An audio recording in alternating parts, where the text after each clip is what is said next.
Hello and welcome to this tutorial video on using the Band-in-a-Box DAW plugin with Reason. This video will teach you the basics of using the plugin. Let's start by creating a new project. These steps will also work if you have an existing project, of course, so you can open a project if you want to. Once you've created or opened a project, you should be at the main mixing window. Now before we go any further, let's make sure that the DAW has found the Band-in-a-Box plugin. To do that, click on the Window menu, then click on Manage Plugins. You should see the Band-in-a-Box plugin in the list, and the plugin should be enabled. If so, great. If not, click on the plugin, then click the Enable button, and restart Reason. If the plugin does not show up at all, please make sure that you have run the setup program for Band-in-a-Box, as the plugin is installed through the setup program. If you're certain you have run the setup program but you can't see the plugin here, there are a couple things we can do. Go to the Reason menu, then Preferences, and go to the Folders tab. Make sure that /library/audio/plugins/VST3 is in the list and checked off. Then close and restart Reason. When restarting, Reason will automatically scan for new plugins. Either way, once we've made sure the plugin has been found, we can close the plugin manager. Now let's add the Band-in-a-Box plugin to the session. To do that, click on the Add Track button in your track list, then select Instruments, Band-in-a-Box. If you can't see it in the Recently Used section here, you'll find it under the PG Music submenu. Alternately, you can use the browser on the left side here. Scroll down in the Instruments section and find Band-in-a-Box, then click and drag it into the rack. To open the plugin window from the rack, click on the Open button here. This will bring up the Band-in-a-Box plugin. If this is your very first time using it, there are a few setup steps we'll need to cover. First, click on the Preferences button to open the plugin preferences. Then click on Folder Locations. If all of the folder locations are listed in blue text, then you're good to go.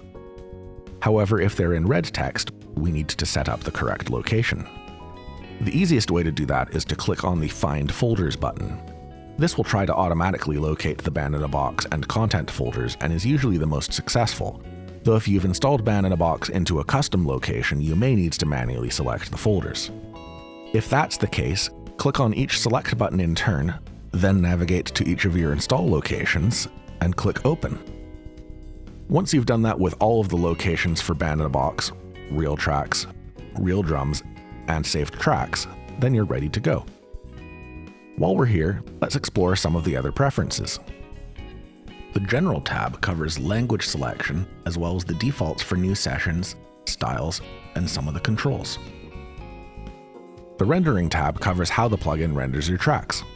For example, you can have your tracks rendered flat, which removes any additional EQ, Dry, which removes any extra reverb, Center Pan, which removes any left-right panning, Normalize, which maximizes the volume of each track individually, and so on. These first few options will change how your song sounds if you started the song in the main Band-in-a-Box app. However, this can be beneficial, as when mixing in a DAW, it can be better to start with a blank slate, so to speak, and add any EQ, reverb, panning, and volume automation in the DAW itself. Lastly, the DAW Settings tab controls how the plugin responds to the DAW and vice versa. These are somewhat more advanced controls and are typically best left at their default state.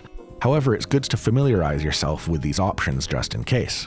If you want to find out what each of these options does, or any other option in the plugin, simply hover your mouse pointer over each one and a hint will pop up.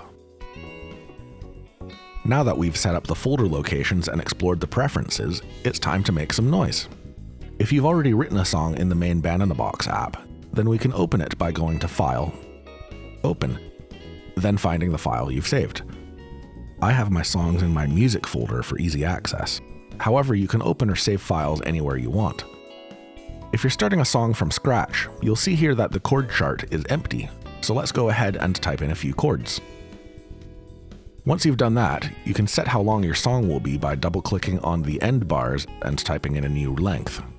You can also set how many choruses or repeats your song will have, as well as choose whether or not to have a lead-in or ending for your song from these two checkboxes. Next, we'll need to choose a song style. To do that, click anywhere on the current style name to open the style picker.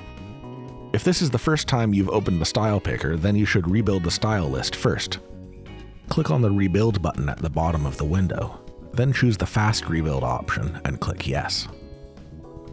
This will take 30 seconds or so to build a complete list of Band-in-a-Box styles, as well as your reel tracks, drums, and other content.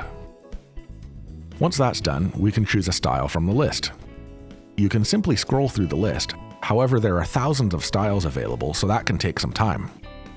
There are some search options at the top of this window that can help narrow things down. For example, if you know the genre of song you're writing or the tempo you want to use, you can choose those from these menus. Or right above those, you can type anything you want in the filter box. You can also listen to a demo of each style by double-clicking on it. Or if you want to load up the demo song, you can click on the Load Song Demo button here. But be aware that if you've typed in your own chords already, they'll be lost if you open another file. Either way, once you've found the style you want, click OK to go back to the main screen of the plugin. You'll see that it's now loaded the instruments from the style into the track table in the middle of the window. If you want to add any more instruments at this point, you can do so by right-clicking or two-finger clicking on an empty track and choosing any of the options here. You can add extra reel tracks, MIDI super tracks, MIDI soloists, loops, user tracks, reel drums, or your own WAV or MIDI file. There are multiple pages of tracks available here. The style tracks will be in the style section, plus there are utility tracks on the next two pages. One more thing to add before moving on is that the drums will give you a stereo mix by default.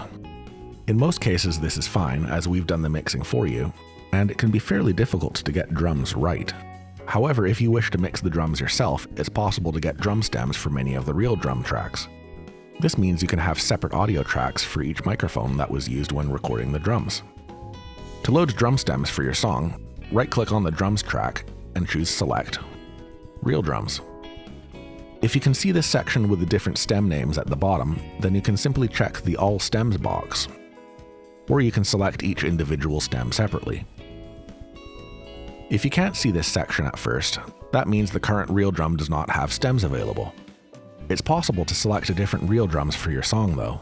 The best way to choose one with stems is to enable this checkbox for Show Reel Drums with Stems. And to help narrow down an appropriate reel drum, I'm going to uncheck these other two boxes, Show if Feel does not match, and Show if tempo is out of range. This way, it only shows reel drums with the same feel and tempo range as your song. As before, simply double-click on each one to hear a demo.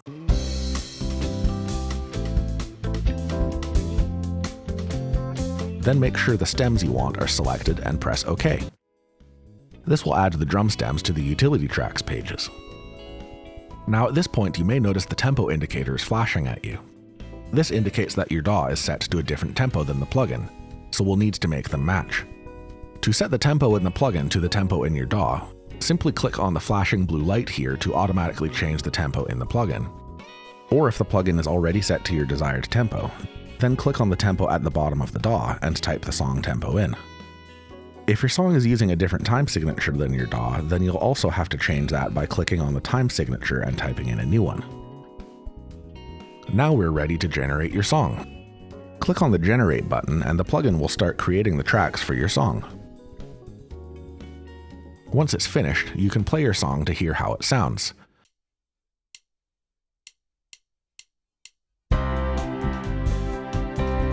If it's not quite right, you can always go back to the style picker to choose a different style, or you can add or change instruments if you like, and click Generate to have the plugin create new tracks for you.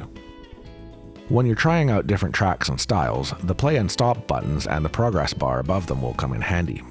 Plus you can double-click any bar in the chord sheet to start playing from that point.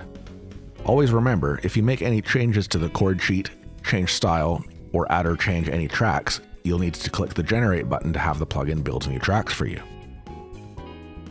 Once you've got your song how you want it to sound, we can drag the tracks into the DAW. You'll do so by dragging the WAV or MIDI buttons into your DAW's main window, or you can drag all the tracks at once by dragging the blue All button here. Over on the right side, you may also notice some extra buttons.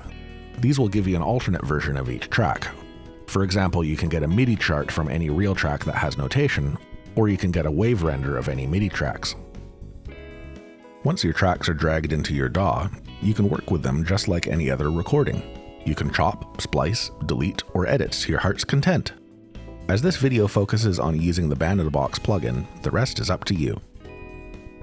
And that concludes this tutorial video. If you have any questions or you ran into some trouble, you should check out our support page for the latest information, instruction manuals, FAQs, or if you're really stuck, you can contact our technical support team using the contact information on that page.